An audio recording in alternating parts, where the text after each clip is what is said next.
నమస్తే. మైదుకూరు ఇవాళ వైఎస్ఆర్సీపీ ఫోకస్ చాలా బలంగా పెట్టింది. ఎందుకంటే సంప్రదాయ రాజకీయాలు వదిలేద్దాం, తెలుగుదేశం పార్టీ మాదిరి మనం కూడా ఒక యాదవ సామాజిక వర్గానికి చెందిన అభ్యర్థిని ఈ దఫా ఎన్నికల్లో నిలబడదామని చెప్పి వైసీపీ ఆలోచన చేస్తుంట కడప జిల్లా డాక్టర్ వైఎస్ఆర్ కడప జిల్లాలో ఒకసారి వారి ఆలోచనకు ముందు ఎలా ఉంది ఏంటనేది చూద్దాం. అంటే 1955 నుంచి ఇప్పటి వరకు సంప్రదాయంగా రెడ్లే గెలుస్తూ వస్తున్న నియోజకవర్గం, రెడ్లనే నుంచోబెడుతూ వస్తున్న నియోజకవర్గం. రెండు పార్టీలు ఏ పార్టీ ఉంటే వాళ్ళు 1955లో జనరల్ సీట్, అప్పటి నుంచి ఇప్పటి వరకు జనరల్ సీటు. ఇక్కడ గెలిచిన ఆయన ఎవరంటే బొమ్ము రామారెడ్డి గారు, ప్రజా సోషలిస్ట్ పార్టీ. ఆ తర్వాత 62లో పెలకొలను నారాయణ రెడ్డి గారు స్వతంత్ర పార్టీ నుంచి గెలిచారు. తర్వాత మళ్ళీ 67లో శెట్టిపల్లి నాగిరెడ్డి గారు కాంగ్రెస్ పార్టీ నుంచి, ఆయనే మళ్ళీ 72లో శెట్టిపల్లి నాగిరెడ్డి గారే కాంగ్రెస్ పార్టీ నుంచి. 78లో ఒక విశేషం జరిగింది. అంటే డాక్టర్ డిఎల్ రవీంద్రారెడ్డి గారు ఆయన స్వతంత్ర అభ్యర్థిగా 1978లో గెలిచారు. ఇక్కడ ఎవరి మీద? శెట్టిపల్లి చిన్న నాగిరెడ్డి గారి మీద గెలిచారు. తర్వాత 1983లో కూడా మళ్ళీ ఆయనే గెలిచారు. ఎలాగా? కాంగ్రెస్ పార్టీ నుంచి గెలిచారు. నెక్స్ట్ వచ్చేప్పటికీ 85 శెట్టిపల్లి రఘురామరెడ్డి గారు తెలుగుదేశం పార్టీ నుంచి గెలిచారు. తర్వాత మళ్ళీ 89లో డాక్టర్ డిఎల్ రవీంద్రారెడ్డి గారే గెలిచారు కాంగ్రెస్ పార్టీ నుంచి. 1994లో కూడా ఆయనే గెలిచారు కాంగ్రెస్ పార్టీ నుంచి. 1999లో శెట్టిపల్లి రఘురామరెడ్డి గారు తెలుగుదేశం పార్టీ నుంచి గెలిచారు.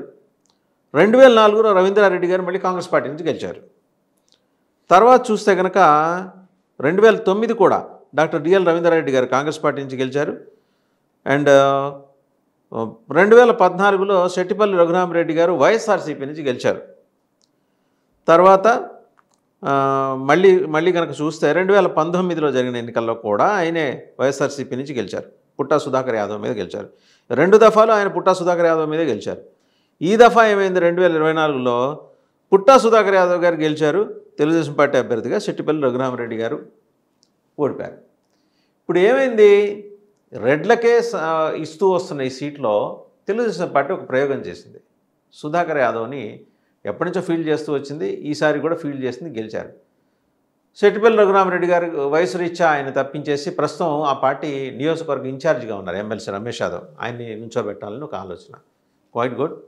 ఎందుకంటే జగన్మోహన్ రెడ్డి గారు బ్యాక్ బోన్ క్లాసెస్గా అభివర్ణించే బీసీల నుంచి గట్టిగా నమ్మకంగా నిలబడి పనిచేస్తున్న రమేష్ యాదవ్కి అవకాశం కల్పించడం, ఇది తెలుగుదేశానికి ఇబ్బంది కలిగించే పరిణామమే ఖచ్చితంగా. ఎందుకంటే చాలామంది తెలుగుదేశం పార్టీ ప్రలోభాలకి ఎమ్మెల్యేలు విడిపోయినప్పటికీ, మాజీ ఎమ్మెల్యేలు వెళ్ళి తెలుగుదేశంలో చేరినప్పటికీ రమేష్ యాదవ్ నిలబడ్డారు. అసెంబ్లీ మండలంలోనూ పోరాటం, ఇటు విడిగా బయట కూడా పోరాటం చేసుకుంటూ వస్తున్నారు. అండ్ ఆ నియోజకవర్గంలో జగన్మోహన్ రెడ్డి గారికి అత్యంత నమ్మకస్తుడిగా, విధేయుడిగా, పార్టీ విధేయుడిగా పేరు పొందిన వ్యక్తి. సో ఆయనకి ఇచ్చి చూద్దాం, ఇస్తే ఈక్వేషన్స్ ఎలా ఉంటాయని. అక్కడ బీసీ సామాజిక వర్గంలో యాదవులు అధికంగా ఉన్నారు, తర్వాత పద్మశాలీలు కూడా అధికంగా ఉన్నారు. సో వీళ్ళందరినీ సమన్వయం చేసుకోగల దక్షత ఉంది ఈయనకి అనే ఒక నమ్మకం రమేష్ యాదవ్ గారికి ఉన్నదనే నమ్మకం పార్టీ అధ్యక్షుడు జగన్మోహన్ రెడ్డి గారికి ఉంది. కాబట్టి ఈసారి ఎలా ఇస్తే మరి ఇప్పటిదాకా రెడ్లని నుంచోబెడుతూ వస్తున్నందువల్ల వాళ్ళ నుంచి ఏమైనా డిసెంట్ మొదలవుతుందా?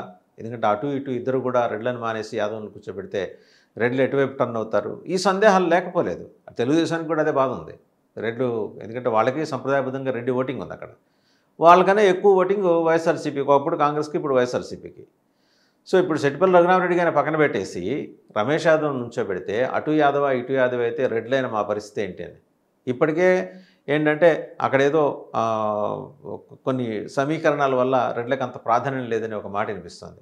బట్ ఇవన్నీ ఆలోచించట్లా ఆయన జగన్మోహన్ రెడ్డి గారు. ఏంటంటే ఓకే, సామాజిక న్యాయం అనే అంశంలో భాగంగా బీసీలకి పెద్దపీట వేయాలి అనే ఉద్దేశంతో బీసీ సంఖ్యాబలం ఉన్న నియోజకవర్గంలో, సంఖ్యాబలం వాళ్ళదే మైదుకూరులో, రమేష్ యాదవ్ గారిని ఈసారి నుంచోబెడదాం.